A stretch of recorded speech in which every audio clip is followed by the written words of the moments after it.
Hi, my name is Sam Hassenfratz, and this is my Professional Dispositions of Learners video. I believe that special education teachers are an integral part of the educational puzzle.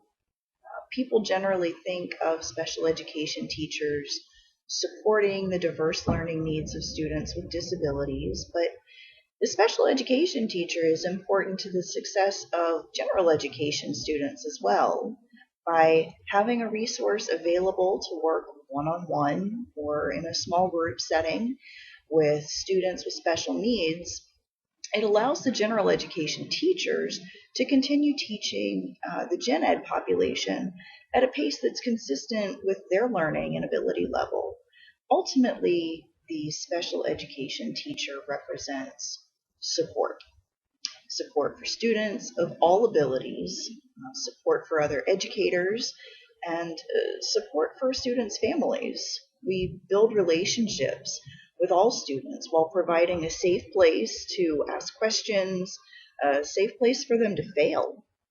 Ultimately, many special needs students are so defeated by their disability by the time they get to me that they just shut down. They stop trying. So the special educator is there to provide them with a haven where these students can slow down. They can work at their own pace.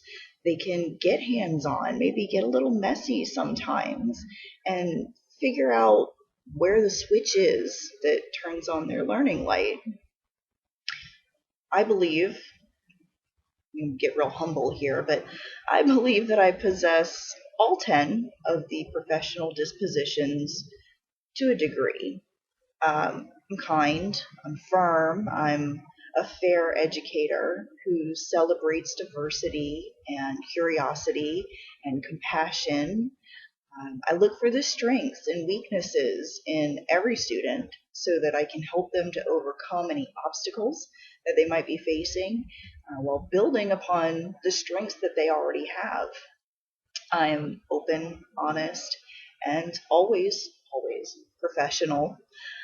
The one area where I feel that I may fall a little short would be advocacy.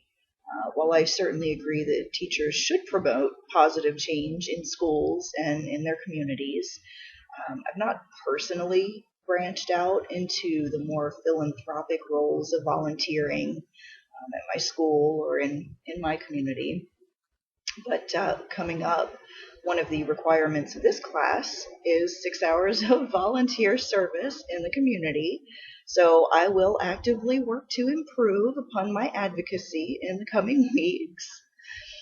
One really interesting thing that I noticed while I was reading through the professional dispositions of learners is the similarity of behaviors that demonstrate both advocacy and fairness. If I had to rate myself on a scale of 1 to 10 as to how much I demonstrate the trait of fairness, I would probably rate myself an 8 or 9. I tend to think that I'm pretty fair, but I would probably only rate myself about a 5 for advocacy. However, according to the dispositions document, the two categories have a lot of overlap. They had the following behaviors in common: actively building positive relationships with students. So, check. Engaging students in conversations beyond the scope of the classroom. Also, check. Taking time to understand student issues and concerns every day. Check. Guiding students through the problem solving process. As a math teacher, that's a big check. And seeking to understand the issues and challenges that students face, um, check also. So maybe I'm a little better at advocacy than I give myself credit for, but I could still stand to improve a bit. Bias is sort of the enemy of these positive dispositions. Bias is, in fact, a four-letter word. However, we all have biases. Some biases are explicit, meaning that they're purposeful or controllable. Other biases are implicit, meaning they're ingrained in us, they're subconscious, they're not intended.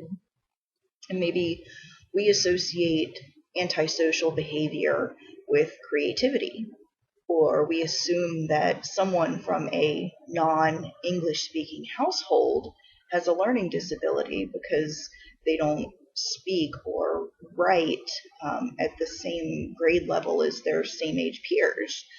Anytime that we jump to a conclusion based on an assumption, we're exhibiting a bias. These biases, intended or not, have negative consequences for our students. Take, for example, our antisocial student.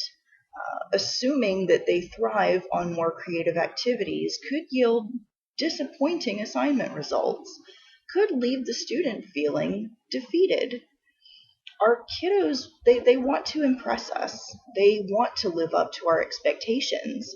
And every time that we let bias cloud our fairness, we set them up for failure. And they don't deserve to feel that way, especially when the entire scenario is ultimately avoidable. We have to get to know our students and their families on a more personal level.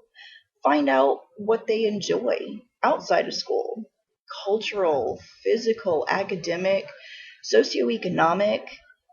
These differences make us who we are, and no two students are the same.